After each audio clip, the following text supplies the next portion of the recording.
Good day, my friends, and welcome back once again to Brotherhood of the Bat Collectibles. My name's Chris, and I'm the Batman statue collector, and we are in between basketball games, and so I thought, why not do a statue chat or a car side chat, as it were, and it's all based on something we did during one of my live streams, one of the live hangouts. Thanks everybody that tunes into those, by the way, and chats with me. Somebody on there asked the question. I said, if you could start over, okay, if you could completely redo your collection, if you can start over from day one, what would you do and what would you do differently? Okay, now I never set out to become the Batman statue collector in the first place. I just was collecting, and I thought maybe some people would enjoy seeing the pieces that I had. At the time, there weren't a ton of people doing YouTube videos and things like that, and so I didn't have any plan. I didn't I just thought it'd be cool if 100 people watched my video. I thought that'd be pretty cool. So number one, I want to thank each and every one of you that continue to watch and support the channel. You guys are absolutely incredible. I love you guys. So back in the old days when I first started, I had a lot of hodgepodge of a collection. I had Star Wars and Marvel and some Batman. There wasn't a ton of Batman stuff. I collected Hot Toys and Gentle Giant busts and things like that, and it kind of grew over time. My Sideshow premium format of Jack Sparrow was my very first ever premium format that I got. And of course that all changed when I got the Joker, which was their very first DC piece that they ever did. I still own that piece, which is saying a lot because I've sold a lot of the original pieces that I had. Bought a few back, sold again. You guys know the drill, right? So anyway, I thought it was a really interesting question to see like what I would do differently. Okay, there would be a lot of things I would maybe do differently collection wise, and also there might be some things that I did differently YouTube wise for sure. I probably would have been maybe a little bit more private with the stuff that I share. I've been pretty forthcoming with most of my life here on YouTube, and so that might be a little bit different. I might have changed that aspect of collecting. But when it actually comes to the hobby itself, I don't know if I would still have, I don't know if I would have necessarily become the Batman statue collector in terms of doing Batman only. And the reason why I did Batman only in the first place, if you've watched the channel, you guys know that I was stressed out. There was so many things coming out that I really liked, and it was very much a hodgepodge collection, which there's nothing wrong with that.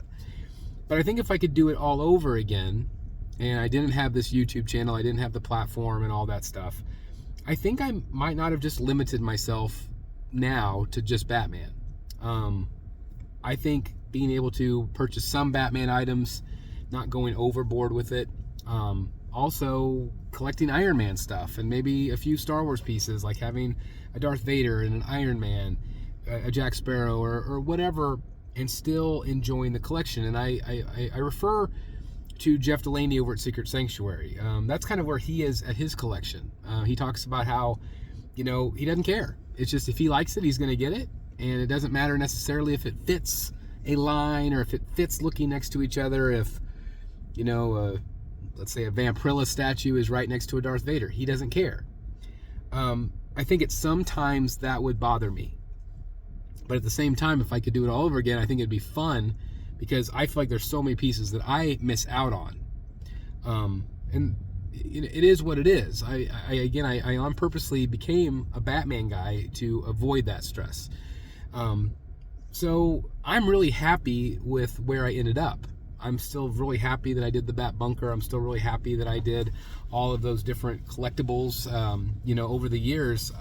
So I don't know if I necessarily would want to change my path that I took, but if I could do it all over again, that maybe would be something I would do differently. I don't know if I did that hodgepodge collection, if I had the different pieces, I don't know if I would have gone to the expense of doing something like the Bunker. Maybe kept it a little bit smaller, a little bit more intimate of a collection. If you know Dan Default, of course, from Wayne Manor, it used to be North, he really liked his smaller room. It kind of kept him grounded. We talked about sometimes too much space can be a problem. And then eventually, if you have too much space, that will fill up too, which is where I'm going to be at with the Bunker at some point. But there is something to say about that nice, intimate space. And so if I had never done a channel, if I had never done any of that, and just kind of collected what I liked, and just kept it to kind of a small collection room, maybe make that a home office, that sort of thing, I think that would have been cool. I would have been happy with that. But I think with doing YouTube, obviously it comes with some pressure to keep going, to keep expanding, to keep content coming in. So again, it's hard for me to separate a regular collector and a YouTuber, because they're two separate things that have to kind of come together if you do a platform like this. And if you're on YouTube, you guys, if you're a YouTuber, Gem Mint and some of those other amazing collectors, the struggle is real, but a lot of, if you watch those YouTubers, a lot of times they have a larger room or they've grown over the years just to accommodate all the stuff that comes in, right? And that constant need for wanting something new. But again, I do feel the draw if I would do it differently and maybe keep the collection a little smaller, a little bit more intimate. I probably also would have done more spreadsheets from the beginning, keeping track of budget. At the beginning, I didn't do any of that. I have let the hobby fund itself, which has been amazing. And again, a lot of that is thanks to YouTube and kind of stair-stepping over time, which takes a long time. I've been doing the channel for 7 years, 7 years plus now.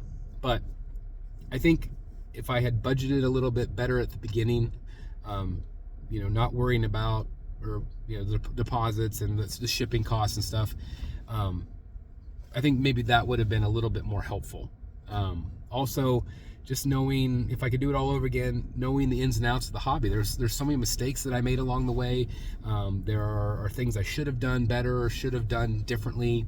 And so now, having all that knowledge of being in the hobby for so long, I wish I had had that knowledge at the beginning and maybe would have changed a few things, kind of like how I did it, if that makes sense. But, when it comes down to my collecting journey, I'm really happy with the way things have gone. I'm really happy with the collection that I have. I feel like right now my collection is probably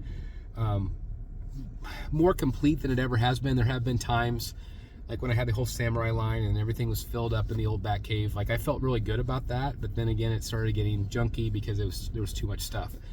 The bunker allows me to spread it out a little bit better, have the pieces that I really want, those core pieces. As you can tell, I've sold a ton of pieces.